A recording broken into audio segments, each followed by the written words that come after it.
2002, 3, 4, 5, 6, 7 के आसपास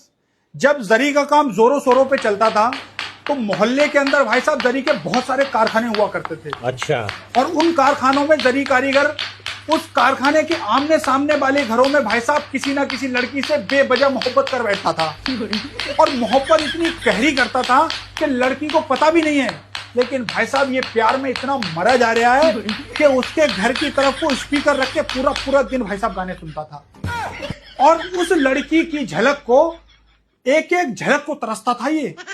अगर वो लड़की दरवाजे पे झाड़ू मारने आ जाती थी तो भाई साहब पागलों की तरह ये पानी की बोतल लेके कुल्ली करने के बहाने भाई साहब कारखाने के बाहर आ जाता था। और अगर उसके दरवाजे पे कोई फकीर आया, कोई सब्जी वाला आया, कोई मेहमान आया और उन्होंने दरवाजा खटखटाया तो दरवाजा खुलने से पहले इसकी भैंस की आंख ये कारखाने से भाई साहब बाहर गली में आ जाता था। और उसके घर के बच्चों से इतनी गहरी मोहब्बत करता था कि बच्चों को भाई साहब जब पैसे देता था ना गुटखा बीड़ी के लिए और वो पैसे बचते थे गुटखा बीड़ी लेने के बाद,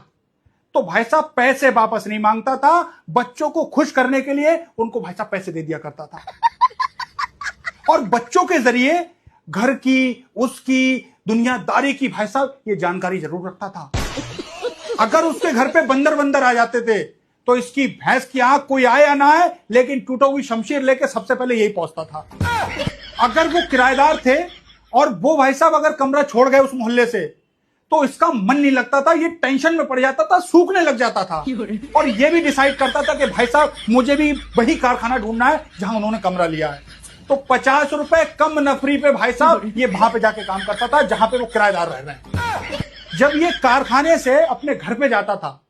तो भाई साहब इतनी जोर जोर से बोलता था दरवाजे पे खड़े होके ताकि वो भाई साहब को बाहर आ जाए इसे देखने के लिए।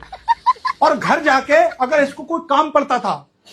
तो इसकी भैंस की आंख ये उसी गली में होके जाता था जब भले से भाई साहब वो काम वाली जगह 2 किलोमीटर दूर पड़े। अगर उसका नाम है शबनम